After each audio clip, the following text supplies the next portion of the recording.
Automation இந்த ஒரு வார்த்தைய கேட்டாலே போதும் நம்ம மனசுல 1000 கேள்வி எழும், கூடவே கொஞ்சம் பயமும் வரும் இல்லையா?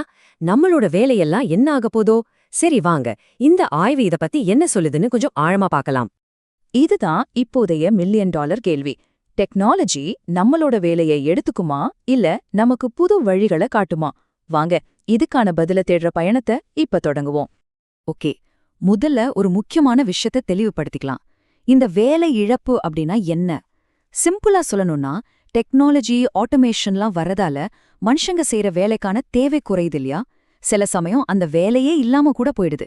அததான் நாம ஜாப் டிஸ்பிளேஸ்மெண்ட், அதாவது வேலை இழப்புன்னு சொல்றோம்.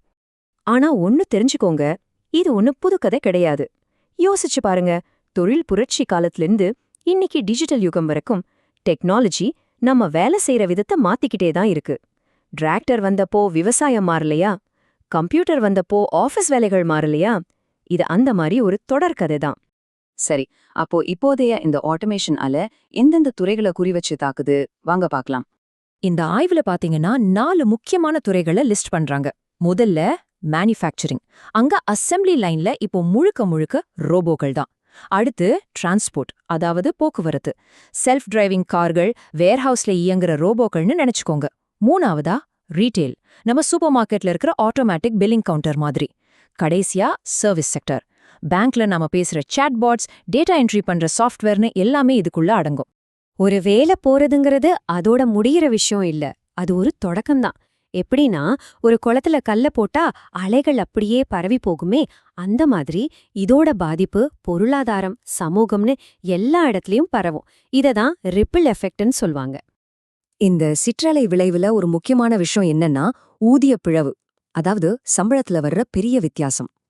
இங்க என்ன நடக்குதுன்னா, டெக்னாலஜியோட சேர்ந்து வேலை செய்ய தெரிஞ்ச ஹை ஸ்கில்ட் ஆட்களோட சம்பளம் ராக்கெட் வேகத்துல ஏறுது. ஆனா திரும்ப திரும்ப செய்யற மாதிரி வேலைகள் அதெல்லாம் மிஷினே செஞ்சிடுறதால அந்த வேலை செய்யறவங்களோட சம்பளம் ஒன்னு அப்படியே இருக்கு, இல்லனா குறைஞ்சிக்கிட்டே போகுது.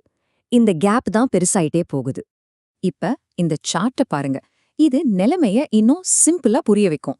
ஒரு பக்கம் கம்பெனிங்க எதிர்பார்க்கிற புது புது ஸ்கில்ஸ், இன்னொரு பக்கம் வேலை இழந்தவங்க கிட்ட இருக்கிற பழைய ஸ்கில்ஸ். இது ரெண்டுக்கும் நடுவுல ஒரு பெரிய பள்ளம், அதாவது ஸ்கில்ஸ் கேப் உருவாகியிருக்கு. இதனால தான் வேலை இழந்தவங்களுக்கு புது வேலை தேடுறது ரொம்பவே கஷ்டமா இருக்கு. நம்ம இவ்ளோ நேரம் பேசுறது வெறும் நம்பர்ஸ், டேட்டா மட்டும் இல்ல. இதுக்கு பின்னாடி ஒவ்வொரு மனுஷனோட வலியும் இருக்கு. ஒருத்தரோட வேலை போகுதுன்னா அது அவங்களோட மனநலத்தை மட்டும் பாதிக்காது, அவங்க குடும்பம், அவங்க இருக்கிற சமூகம்னு எல்லாத்தையுமே அது பாதிக்கும். இதுதான் நாம புரிஞ்சுக்க வேண்டிய மிக முக்கியமான விஷயம். சரி, இவ்ளோ நேர பிரச்சனைகளை பத்தி பேசிட்டோம்.